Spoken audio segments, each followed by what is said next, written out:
Meus irmãos, quero convidar aqui o pastor Fernando Angelim, de Belém, da Igreja Batista Reformada de Belém. Já esteve aqui uma vez nessa igreja, né? E agora, esse gigante está aqui de novo, né? A gente sempre tem um meme no seminário, que quando eu estou falando aqui no microfone pequenininho, né? Aí chega ele ou o Marcelo perto de mim, o microfone sobe. Pastor, que Deus abençoe, Senhor, fale ao teu coração e aos nossos corações também.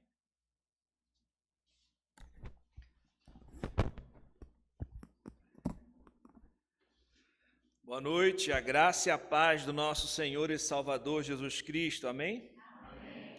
É uma grande honra, um grande privilégio estar aqui com vocês, rever amigos, encontrar irmãos queridos e aprender desde cedo que cheguei aqui, ouvindo as pregações dos irmãos, tendo comunhão, conversando. É maravilhoso poder ter parceiros nessa caminhada, amigos fiéis, com quem contar, com quem caminhar. Agradeço ao precioso pastor Marcos Paixão pelo convite. Que Deus abençoe essa igreja, que Deus continue abençoando o trabalho de suas mãos, o seminário. Quantas bênçãos o Senhor tem nos proporcionado vivenciar, né? Então, que Ele seja exaltado em tudo isso, nesses dias, todos nós possamos ser edificados. Eu fiquei com dois temas para trabalhar, né? Um deles é Cristo e o Evangelho da Substituição. Eu queria que você abrisse a sua Bíblia em 2 Coríntios, no capítulo 5.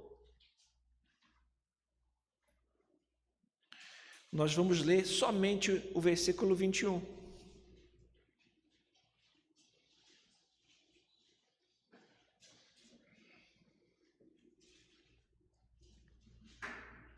A palavra de Deus nos diz: aquele que não conheceu o pecado, ele o fez pecado por nós, para que nele fôssemos feitos justiça de Deus. Vamos ao Senhor em oração? Santo Deus e Pai Todo-Poderoso, nós estamos diante da Tua santa palavra, Senhor. Ela que é a lâmpada para os nossos pés, ela que é a luz para o nosso caminhar, ela que é alimento para a nossa alma. Pai, eu reconheço a minha total necessidade de Ti, total dependência. Eu te peço, Senhor, me usa como instrumento Teu, para falar à Tua igreja que aqui se reúne. Eu peço que o Senhor prepare os nossos corações como solos férteis para receber a Tua boa semente. Que Teu Santo Espírito venha agir com poder em nossas vidas, para o louvor e glória somente do Teu nome. Eu oro em nome de Jesus. Amém. Queridos, todas as vezes que nós vamos considerar um texto, é importante nós observarmos o seu contexto. Nos versículos anteriores ao texto em questão, o apóstolo Paulo falava sobre o ministério da reconciliação. Ele afirmou antes disso que se alguém está em Cristo, esse é nova criatura, nova criação, que as coisas velhas, coisas antigas passaram, eis que se fizeram novas. Paulo fala que tudo provém de Deus, ou seja, Deus é quem toma a iniciativa nessa reconciliação. Ele que nos reconciliou consigo mesmo por meio do seu Filho, Jesus Cristo. Ou seja, em Cristo, Deus estava reconciliando consigo o mundo, não imputando aos homens as suas transgressões. Paulo está falando desse maravilhoso assunto da reconciliação de pecadores para com Deus por meio de uma iniciativa do próprio Deus de enviar o seu Filho, nosso Senhor e Salvador. Como embaixadores em nome de Cristo, então, Paulo diz: nós rogamos que vocês se reconciliem com Deus. Essa é a mensagem que proclamamos e rogamos que pecadores se reconciliem com Deus por meio de Jesus Cristo. Portanto, nós notamos que esse texto fala a respeito de um Deus que toma iniciativa para que pecadores se reconciliem com Ele mesmo. Quando a gente pensa a respeito disso, nós notamos que o nosso maior problema, o maior problema do ser humano se chama pecado. Esse é o maior problema. A gente pode ter muitas dificuldades na vida, dificuldades financeiras, problemas no trabalho, podemos enfrentar luto, tristeza, dores, dificuldades, doenças, mas o nosso maior problema é o pecado. É a transgressão à lei de Deus. A Escritura nos deixa claro que todos nós pecamos, carecemos da glória de Deus. O pecado é coisa séria. Às vezes a gente não entende a profundidade desse assunto, mas quando a gente passa para observar as Escrituras a respeito da santidade de Deus e da pecaminosidade do homem, nós começamos a perceber que um sacrifício era necessário. Se por meio de um só pecado que Adão e Eva cometeram no jardim do Éden, trouxe tanta desgraça, destruição, desordem e morte, quantos mais pecados nós não cometemos? Será que para nós vai ter uma vista grossa, que não vai precisar nada acontecer? Não, meus irmãos. Nós, por merecimento, o que nós mereceríamos? A ira de Deus, a condenação. Todos nós precisamos de reconciliação. Todos nós precisamos de paz com Deus, de perdão. E como é que Deus fez isso? Por meio de Cristo Jesus, enviando o seu Filho unigênito, o nosso substituto. É sobre esse maravilhoso evangelho que nós vamos considerar aqui, vamos refletir e examinar as nossas próprias vidas e a nossa própria percepção a respeito disso. Portanto, nesse versículo 21 que foi lido aqui, ele apresenta um resumo da mensagem do evangelho. Esse versículo demonstra como um Deus que é santo, justo, reconciliou pecadores consigo mesmo por meio de um substituto, que é Jesus Cristo. Sendo assim, nesse verso que nós lemos, nós observamos a doutrina da substituição apresentada de forma singular. E nós encontramos aqui o cerne do Evangelho. Nós vamos observar esse texto em 3 pontos, em 3 partes, que nortearão o desenvolvimento deste sermão. Quais são os 3 pontos que vamos observar aqui? Em primeiro lugar, a pureza de Cristo. O texto diz, aquele que não conheceu o pecado, pureza. Em segundo lugar, o sacrifício de Cristo. Deus o fez pecado por nós. E em terceiro lugar, o efeito dessa obra, para que nele fôssemos feito justiça de Deus. Pureza, sacrifício e o efeito. Nós vamos observar esse texto em 3 pontos. Em primeiro lugar, a pureza. O texto diz, aquele que não conheceu pecado. Nesse trecho, nós já observamos um claro contraste entre o Senhor Jesus Cristo e todos nós.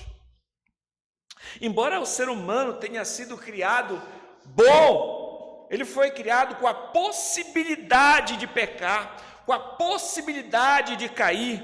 Adão e Eva caíram e toda a sua descendência passou a ser contaminada pelo pecado do seu representante, de Adão. Como eu falei, a Escritura demonstra claramente, Romanos 3, 23, todos pecaram e carecem da glória de Deus. Romanos 5,18, pelo pecado de um só, a condenação se estendeu a todos os homens. Meus irmãos, todos nós quebramos as leis de Deus.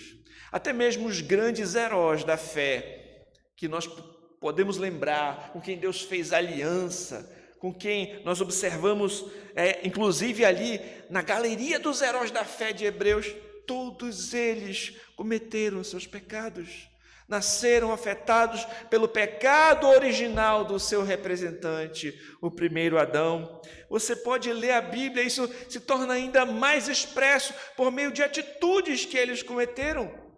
Mesmo homens de Deus fiéis como Noé.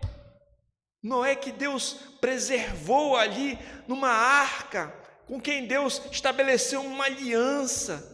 Você vai ver que Noé vai plantar uma vinha, vai se embriagar, ele peca contra Deus. Até mesmo Abraão, um herói da fé, Abraão que demonstrou tanta fé ao entregar o seu filho também, Isaque, e ser agradável a Deus nesse momento, e Deus estabelecer aliança com Abraão e prometer que da sua descendência todas as nações da terra seriam abençoadas. Mas teve uma ocasião em que Abraão falou que Sara era a sua irmã e não sua esposa. Abraão também pecou contra Deus. Se você parar e pensar em Moisés, o mediador da antiga aliança, aquele a quem Deus usou para tirar o povo da escravidão no Egito, a quem Deus, por meio dele, operou muitas maravilhas. Moisés também pecou, feriu a rocha 2 vezes em desobediência ao Senhor. Até mesmo Davi, aquele que derrubou o gigante pelo poder de Deus, confiando no nome do Senhor, aquele que foi chamado de um homem segundo o coração de Deus. Até mesmo Davi, a Escritura vai dizer que Davi adulterou com Batseba, que Davi mandou matar Urias. Até mesmo os grandes heróis da fé, meus irmãos, todos eles nasceram afetados pelo pecado original e todos eles cometeram seus próprios pecados. Então, quando nós observamos esse contraste, quando o texto diz aquele que não conheceu o pecado, isso contrasta com qualquer outro ser humano. Não tem outro que seja assim. Aquele que não conheceu pecado. A Escritura nos diz sobre Jesus Cristo, sobre a sua pureza, sobre a sua santidade singular. Jesus Cristo é o Filho de Deus, o último Adão, o nosso mediador, o nosso substituto. Ele é sem pecado. Ele é aquele que não conheceu o pecado. Em outras palavras, ele jamais cometeu um pecado. Dolo algum saiu da sua boca, nem mesmo motivações erradas existiam no seu coração. Outras passagens das Escrituras demonstram a pureza, a santidade de Cristo. João 8:46, o Senhor desafiou os judeus que aprovarem a sua culpa. Ele diz: quem dentre vós me convence de pecado? Hebreus 4:15 diz: porque não temos um sumo sacerdote que não possa se compadecer das nossas fraquezas. Antes foi ele tentado em todas as coisas, a nossa semelhança, mas sem pecado. Hebreus 7:26, com efeito, nos convinha um sumo sacerdote como este, santo, inculpável, sem mácula, separado dos pecadores e feito mais alto do que os céus. 1 Pedro 2:22, o qual não cometeu pecado, nem dolo algum se achou em sua boca. 1 João 3:5, sabeis também que ele se manifestou para tirar os pecados, e nele não existe pecado. Não existe outro como Jesus Cristo. Ele não conheceu o pecado. Esse é o nosso Salvador. Esse é o nosso substituto. Esse é o nosso mediador. Queridos, a Escritura diz que não existe outro nome dado aos homens pelo qual convém que sejamos salvos, senão o nome de Jesus. Não tem outro nome que nós falamos com o mesmo fôlego. Nenhum homem. Não existe outro mediador qualificado Não há outro sem pecado que possa nos substituir, que possa pagar pela nossa pena, pelas nossas transgressões. Somente Jesus Cristo, aquele que não conheceu o pecado. Se você hoje está aqui, está me escutando, você não é um cristão, eu te imploro hoje, renda-se hoje a Jesus Cristo, arrependa-se do seu pecado, creia em Jesus. Essas são as boas novas. Somente neste nome você pode encontrar reconciliação, perdão, paz com Deus. Não existe outro substituto adequado, não existe outro mediador senão Jesus Cristo. E quem sabe você já é um cristão, já se rendeu ao Senhor, diante de um Salvador tão santo, que nós possamos também buscar ser santos e viver para a sua glória. Que a pureza de Cristo nos estimule à santidade. Meus irmãos, que nós venhamos viver de fato para a sua glória. Como é que nós podemos fazer isso na prática? Jesus disse: aquele que tem os meus mandamentos e os guarda, esse é o que me ama. Como é que nós demonstramos que amamos a Cristo? Obedecendo os seus mandamentos. Dizer que ama a Cristo, não é amar a Cristo, não é só a gente falar para as outras pessoas: olha, eu sou um crente, eu amo a Cristo.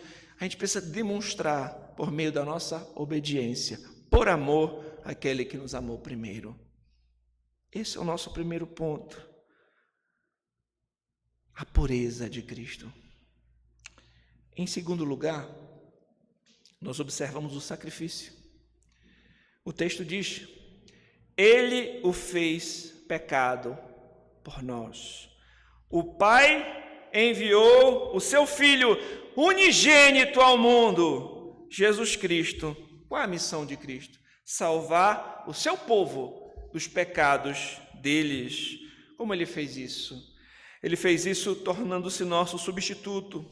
Isto é, Cristo tomou sobre si a pena dos nossos pecados.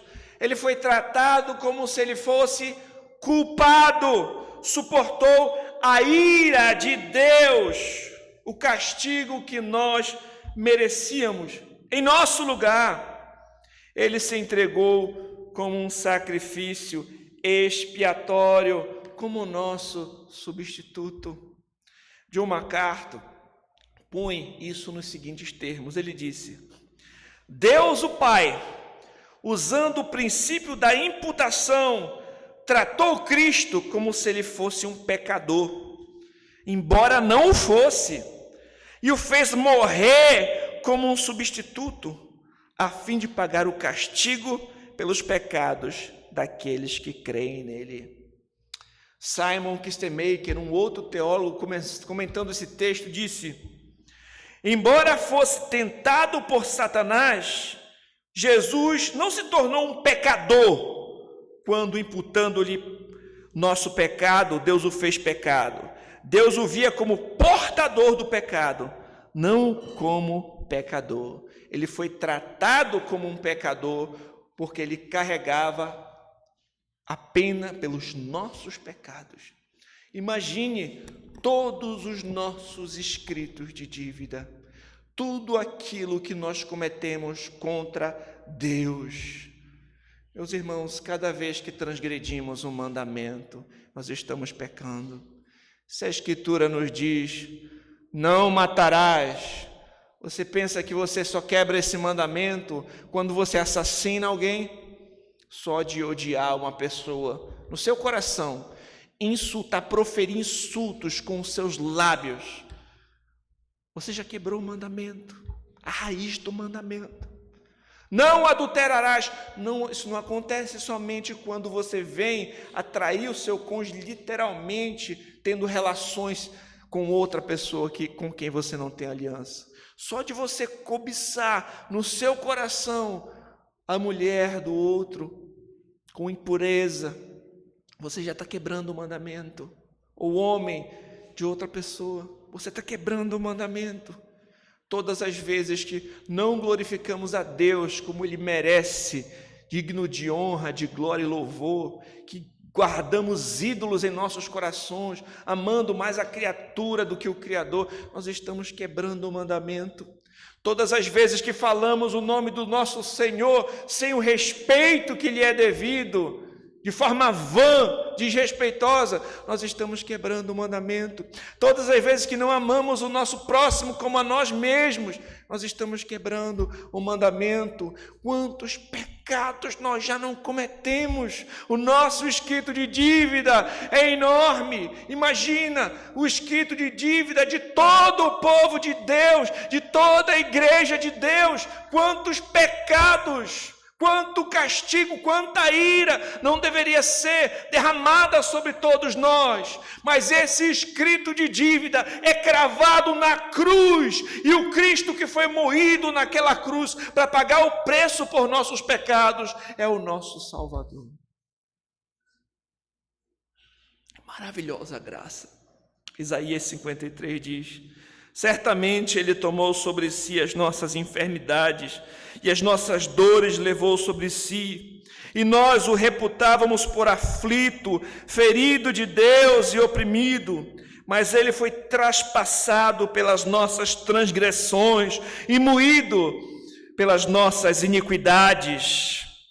O castigo que nos traz a paz estava sobre Ele, e pelas suas pisaduras nós fomos sarados. 1 Pedro 2,24 diz assim: carregando Ele mesmo em seu corpo, sobre o madeiro, os nossos pecados, vivamos para a justiça, por suas chagas fostes sarados. Tem um livro que eu gosto muito, de John Bunyan, se chama O Peregrino. Nesse livro tem um momento emblemático. John Bunyan utiliza de alegoria. Cada parte, cada personagem tem um símbolo. Ele fala então de um cristão que carregava um grande fardo nas suas costas. Esse cristão morava na cidade da destruição e ele temia perecer sob a ira divina por conta do seu grande fardo. Mas o evangelista mostrou para ele o caminho que ele deveria seguir. E depois de muitas aventuras e contratempos, ele encontrou-se com a cruz. Quando aquele peregrino cristão se deparou com a cruz, o seu fardo caiu. Então ele disse: o Senhor me deu descanso em seu pesar e vida em sua morte. O Senhor me deu descanso em seu pesar e vida em sua morte. Meus irmãos, o texto mais conhecido da Bíblia talvez seja João 3,16, mas que a gente tenha ele não simplesmente como um versículo que decoramos, mas como algo que de fato a gente reflete e compreende sobre o precioso Evangelho de que Deus amou o mundo de tal maneira que enviou seu Filho unigênito para que todo aquele que nele crê não pereça, mas tenha a vida eterna. Que amor é esse de um pai enviar o seu próprio filho para ser moído na cruz do Calvário em nosso lugar, para que nós não sejamos condenados, mas que tenhamos perdão, paz, salvação, vida eterna. 2 Coríntios 5, do 14 ao 15, diz assim: pois o amor de Cristo nos constrange, julgando nós isso, um morreu por todos, logo todos morreram, e ele morreu por todos, para que os que vivem não vivam mais para si mesmos, mas para aquele que por eles morreu e ressuscitou. O amor de Cristo nos constrange. Ele morreu por nós e agora nós devemos viver para a sua glória. Deus prova o seu próprio amor para conosco pelo fato de Cristo ter morrido por nós, sendo nós ainda pecadores. Não foi porque nós fizemos nada, mas pela sua graça que alcançou pecadores miseráveis como nós. Queridos, que as nossas vidas sejam realmente, totalmente entregues para o serviço do nosso Senhor. E eu pergunto com toda sinceridade para você: Jesus de fato é o Senhor da sua vida? Diante desse precioso evangelho, o que é esperado de nós? Gratidão e serviço. Gratidão e serviço. O amor nos constrange. Ele já fez tudo. Agora, em gratidão, nós entregamos nossas vidas ao seu serviço, à sua obra. Ele é o Senhor da sua vida. Você já se rendeu a Cristo. De fato, Ele é o seu Senhor. Ele quem governa as suas decisões. Você já desistiu de se salvar por qualquer outro meio e depositou a sua fé neste Senhor? Você já se rendeu, já se arrependeu de verdade? Por fim, nós temos o terceiro ponto, o efeito. O texto bíblico vai dizer: para que nele fôssemos feitos justiça de Deus. Assim como o Senhor imputou o nosso pecado e a nossa pena a Cristo, o Senhor imputa a justiça de Cristo aos crentes. A justiça acreditada na conta do cristão é a justiça de Cristo. Nós somos tratados como justos, não por nossos méritos, mas pela obediência e justiça do nosso representante, do nosso substituto, do cabeça da igreja, que é Jesus Cristo. Em outras palavras, meus irmãos, o Senhor tratou o seu Filho como se tivesse cometido os pecados do seu povo, e o Senhor trata o seu povo, os crentes, como se tivessem realizado apenas as obras justas de seu Filho. Que maravilhosa a graça, como diz a canção, maravilhosa a graça, quão doce é o som que salvou um miserável como eu. Um teólogo do século XVI, chamado Zacarias Ursinos, falou sobre esse assunto de forma sublime. Eu queria que vocês prestassem atenção nessa citação. Ele disse: Deus concede e acredita para mim a perfeita satisfação, a justiça, a santidade de Cristo, como se eu nunca tivesse pecado, nem houvera sido pecador, como se eu tivesse sido perfeitamente obediente, como Cristo foi obediente por mim.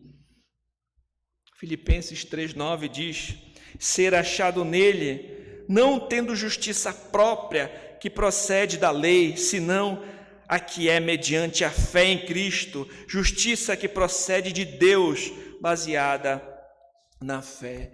Meus irmãos, a Escritura diz: justificados, pois, mediante a fé, temos paz com Deus por meio de nosso Senhor Jesus Cristo. A Escritura diz: pela graça sois salvos, mediante a fé. Isso não vem de vós, é dom de Deus, não de obras para que ninguém se glorie. A justiça que nós temos é a justiça de Cristo. Esse é o cerne da doutrina.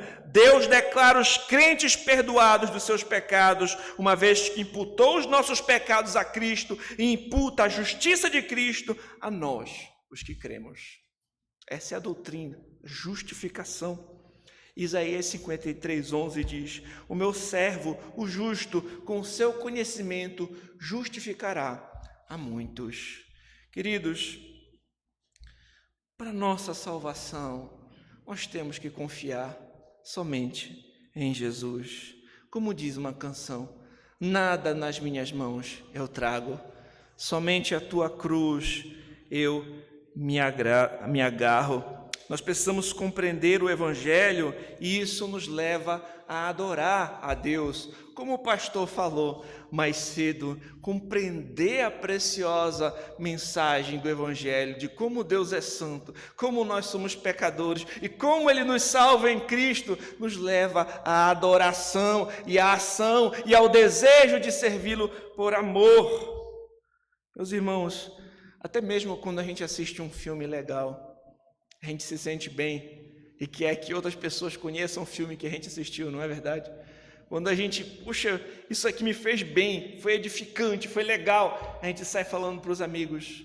Quanto mais essa preciosa mensagem de salvação em Cristo não deveria ser algo que a gente anseia falar para os outros e anunciar: nós conhecemos o Salvador, Jesus Cristo, o Senhor.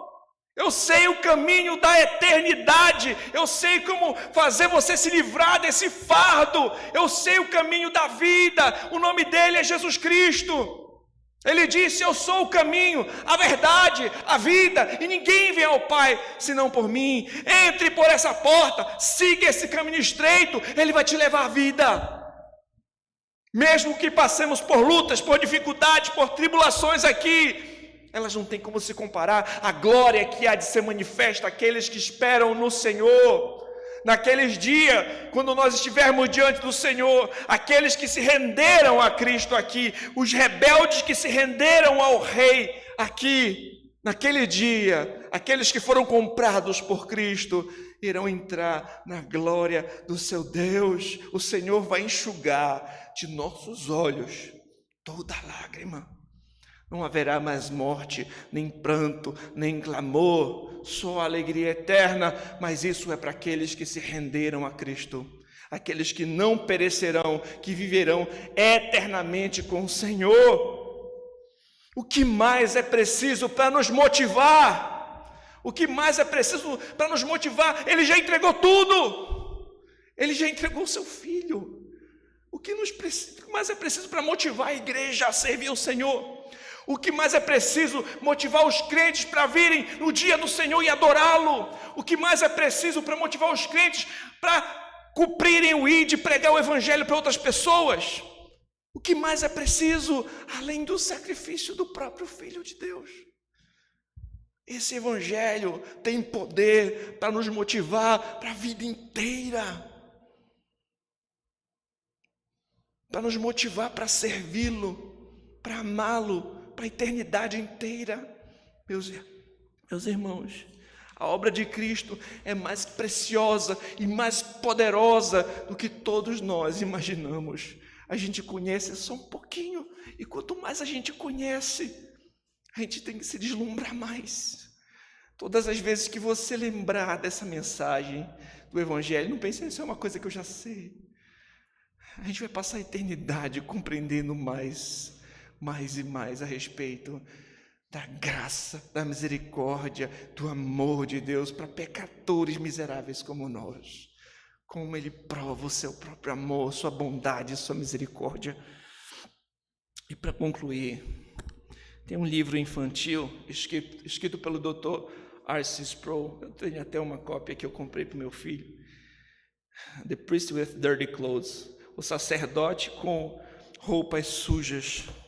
Esse livrinho infantil, ele ilustra muito bem o que nós falamos aqui. Essa doce troca, essa substituição. Esse livro conta a história de um jovem sacerdote há muito tempo atrás. Ele tinha acabado de receber as suas vestes especiais de sacerdote. Ele tinha acabado de ser ordenado. E somente com aquelas vestes limpas, especiais, ele poderia ir pregar na casa do rei.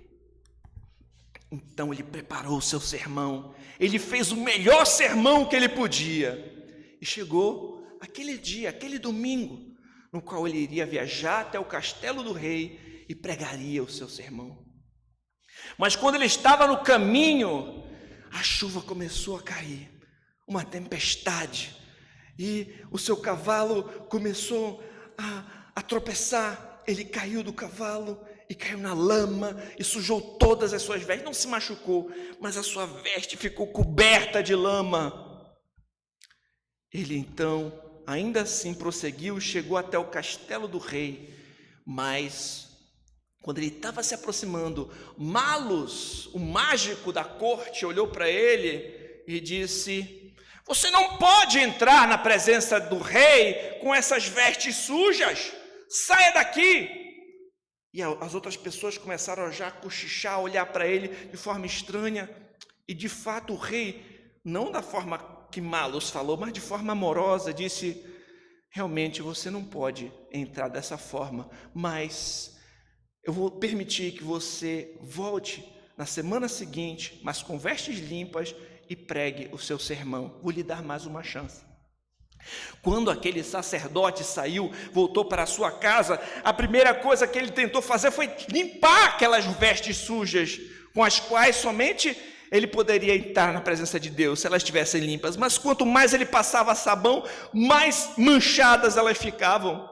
Ele então resolveu ir até a lavanderia da cidade e levou para o rapaz que trabalhava na lavanderia. E ele disse: olha, está difícil, eu vou tentar fazer alguma coisa aqui. Mas nem mesmo aquele homem que tinha os produtos especiais de limpeza conseguiu se livrar. Ele disse: olha, eu não tenho nada que eu possa fazer. Talvez você indo com o bispo que lhe deu a veste, ele possa te ajudar. Mas então ele foi com o bispo e disse: olha, aconteceu isso, eu não vou conseguir está na presença do rei com essa veste suja. Então o bispo disse: infelizmente eu não vou poder fazer nada por você. As regras são claras, eu só posso lhe dar uma veste especial, eu não posso fazer nada. E quando ele já estava saindo, meio entristecido, ele disse: olha, mas tem alguém que pode fazer algo por você. O príncipe, o filho do rei. Então ele foi até o príncipe e falou com o príncipe. E contou toda a história. E o príncipe disse: eu posso ajudar você. Ele disse: então, você vai limpar minhas vestes? Não, disse: olha, você vai fazer o seguinte, você vai com essas vestes sujas mesmo, até a presença do rei no próximo domingo, e eu vou resolver esse problema. Como assim? O Malus, ele vai me acusar, vai fazer coisas terríveis comigo. Eu disse: eu sei da fama do Malus, eu sei o que ele pode fazer, mas confie em mim, porque se eu prometi alguma coisa para você, você pode ter certeza que eu vou cumprir.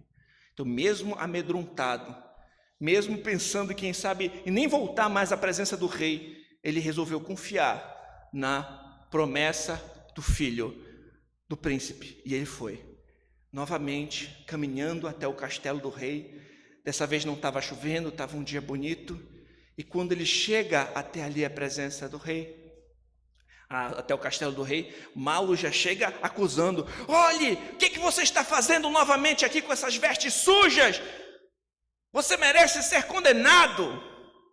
E o rei franziu a testa e perguntou: realmente, por que você ainda está com essa veste suja? Então, lá de trás, as pessoas começaram a olhar, alguém vinha se aproximando. Quem é essa pessoa?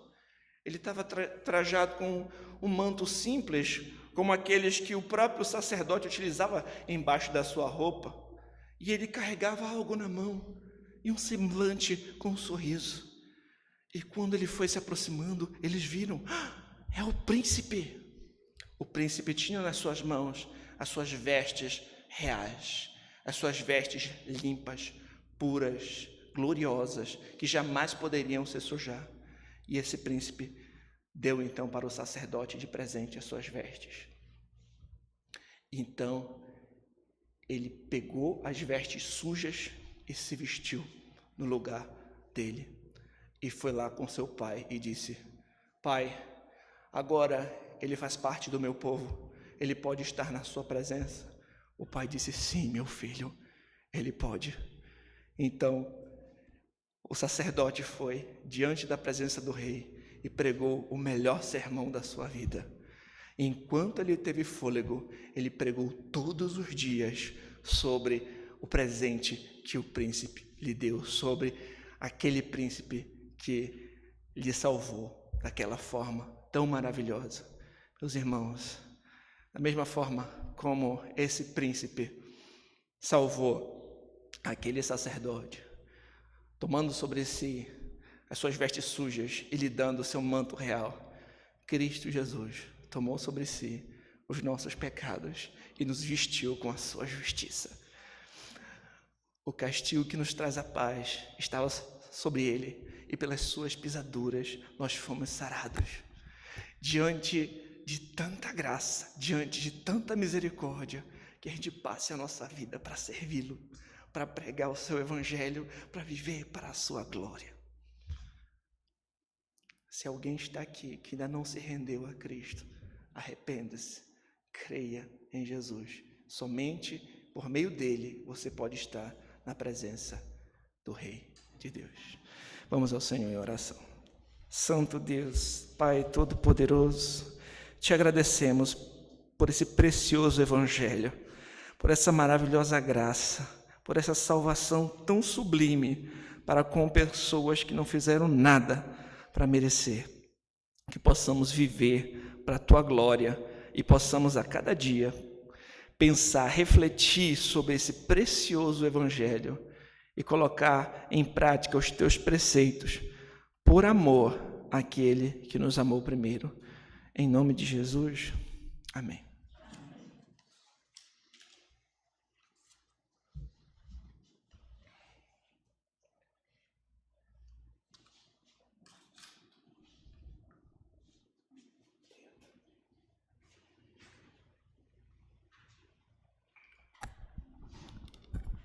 Queridos irmãos,